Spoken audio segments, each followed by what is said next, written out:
2-3 दिन पानी परेन भने त कस्तो गर्मी भइहाल्ने भने। अनि फ्रिजको चिसो पानी खान मन लाग्ने, चिसो पानी खाए त घाँटी दुखेर हैरान।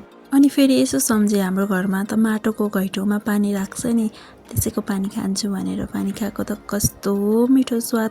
पानी पनि मिठो, हेल्थको लागि पनि राम्रो। तर भने घैटो कस्तो खाली खाली देखेछु, आज म यसैको DIY गर्छु। अब त्यसको लागि मैले यो जुटको बोरा लिएको छु।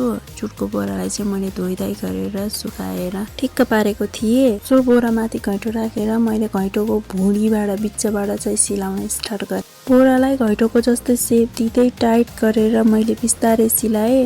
पहिला घाँटीतिर सेप मिलाउँदै घाँटी साइड सिलाएँ, अनि घैटोको तलपट्टि टाइट गरेर सिलाउने। यसरी सिधा सिलाइसकेपछि चाहिँ बाँकी रहेको भागलाई मैले कैँचीले काटिदिएको छु। त्यसपछि फेरि बाँकी रहेको भागलाई डबल फोल्ड गरेर मैले त्यसमा फेरि सिलाइदिए हेर्न सक्नुहुन्छ। यो माटोको घैटोलाई यसरी जुटको बोराले छोपिदियो भने चाहिँ पानी पनि चिसो हुन्छ, खाँदा स्वाद पनि मिठो हुन्छ, अनि फेरि राम्रो पनि देखिन्छ। अनि घैटोको चाकतिर सबै सिलाइसकेपछि फेरि अब मैले त्यसको घैटोको टाउकोतिर पनि बाँकी रहेको भागलाई चाहिँ मैले पहिला काटिदिएँ। अनि फेरि टुप्पा साइड पनि डबल फोल्ड गरेर पहिला त मैले त्यसलाई सिलाएँ। यसरी सिलाइसकेपछि चाहिँ फेरि सुपर ग्लुले घैटोको मुखमा टाँसिदिए, घैटोको सेप दिँदै। अनि बिचमा त यसरी फुल जस्तो बनाइदिएको छु। घैटोको सेपमा सुपर ग्लुले नै टाँसिदिए। सो यसरी मैले बोरालाई त घैटोमा टसाएँ। अब चाहिँ यसको डेकोरेट गरौँ। घैटो सजाउनको लागि चाहिँ मसँग पहिल्यैदेखिबाट यति धेरै फुलहरू थियो। यो चाहिँ मैले वाल ह्याङ्गर बनाउनको लागि बनाएको थिएँ। यति धेरै फुल, त्यो त कम्प्लिट भएन, आज यसैमा काम लाग्यो। अनि मसँग थियो यो व्हाइट कलरको लेस। बिचमा चाहिँ घैटोको बिचमा चाहिँ मैले यो व्हाइट कलरको लेस सुपर ग्लुले टसाइदिएँ। अनि माथि मुखनिर चाहिँ मैले गोल्डन कलरको लेस टाँसिदिएँ।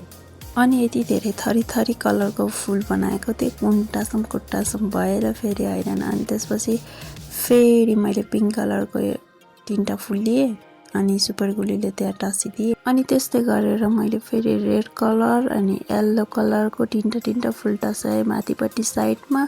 अनि त्यो लेसको तलपट्टि साइडमा फेरि मैले अर्को फुलहरू राखिदिएँ। अनि यसरी यो घैटो त कम्प्लिट भयो। अब यसलाई साइडमा राखेर फेरि यो पुरानो सिरानीको खोल च्यातिएको थियो, त्यही भएर यो सिरानीको खोल लिएँ। अनि यसलाई फन बटारेर त्यो जोड्ने भागमा चाहिँ मैले बाँधिदिएँ धागोले। अनि प्लास्टिकले पनि एक राउन्ड पुरै बेरे मजाले प्लास्टिकले। यसरी सिरकको खोललाई एक राउन्ड प्लास्टिकले बेरिसकेपछि फेरि मसँग थियो यो गिफ्ट पेपर। अनि फेरि गिफ्ट पेपरलाई पनि मैले माथिबाट बेरिदिएँ।